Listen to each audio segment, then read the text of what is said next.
کرنا چاہتے آزادی سرکاری دہشت گردی کو بند کرو بند کرو سمجھ کشمیر میں توڑ پھوڑ بند کرو بند کرو عام شہریوں کا قتل عام بند کرو ہمارا آج کا یہ احتجاج اس لیے ہے کہ بھارت اپنے پوری قوت کے ساتھ ریاست جموں کشمیر کی اس پرامن تحریک کو دبانے پہ اپنی پوری قوت لگا رہا ہے۔ ہم بھارت پہ واضح کرنا چاہتے ہیں کہ آج 47 سے اب تک آپ نے ہمارے لاکھوں لوگوں کو شہادت کا جام پلایا، کیا ہماری تحریک دب گئی؟ آج تک آپ نے بے شمار لوگوں کو جیلوں میں مقید کر لیا، کیا ہماری تحریک دب گئی؟ آج تک آپ نے فرضی الزامات کے تحت مختلف لوگوں کو مختلف عدالتی کارروائیوں میں الجھایا، کیا ہماری تحریک دب گئی؟ اس لیے ہم پورے اعتماد اور یقین کے ساتھ بھارت پر واضح کرنا چاہتے ہیں کہ اس کی کوئی بھی قوت، اس کی کوئی بھی طاقت ہماری اس مبنی بر حق پرامن تحریک کو دبانے میں کامیاب نہیں ہوگی۔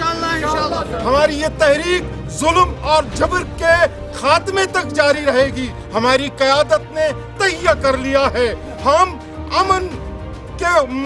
خواہاں ہے، ہم امن کے متلاشی ہے، ہم امن کے دھائی ہے، اور اگر جنوبی ایشیا میں امن میں کوئی رکاوٹ ہے تو وہ بھارت کی جارحانہ پالیسیاں ہیں، وہ بھارت کے جارحانہ عزائم ہے۔ ہم اپنی قوم سے کہنا چاہیں گے، جن کو آج ڈرایا جا رہا ہے، جن کو آج دھمکایا جا رہا ہے، جن کو آج طاقت کے بل پر مرعوب کیا جا رہا ہے، وہ صبر سے کام لیں، استقامت سے کام لیں، اور وہ قیادت کی ہدایتوں پہ عمل پیرا رہے۔ وہ وقت ضرور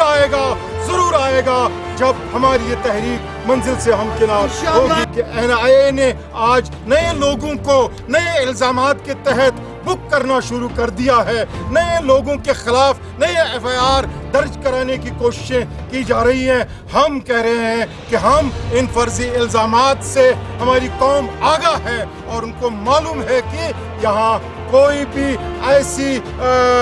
جو حرکت ہوگی بھارت کی طرف سے وہ بالکل جارحیت پہ مبنی ہوگی، وہ ظلم پہ مبنی ہوگی، وہ قیادت کو دبانے کے لیے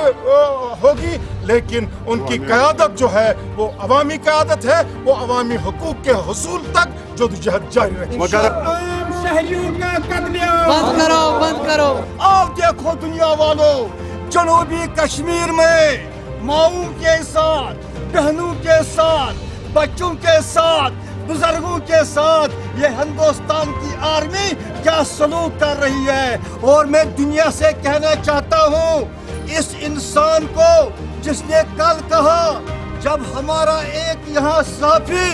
قتل کیا گیا، اور اس نے کہا تمام صحافیوں کو دھمکی دی کہ آپ کا انجام بھی ایسا ہی ہوگا، اس کا مطلب ہے لال سنگھ جانتا ہے کہ اس اخبار نویس کو، اس ہمارے عظیم انسان کو کس نے قتل کیا ہے۔ لیکن آج تک نہ گورنمنٹ، نہ گورنر، نہ ہندوستان، نہ کشمیر پولیس اس کے خلاف کوئی کارروائی کر رہا ہے، کوئی پوچھ تاچھ نہیں ہو رہی ہے کہ آپ نے یہ کیسے کہا کہ ان کا حشر بھی یہی ہوگا۔ جو کشمیر کے باقی ساتھی ہیں، ہندوستان چاہتا ہے کشمیر میں دنیا میں جتنے سچ بولنے والے ہیں ان کو قتل کیا جائے،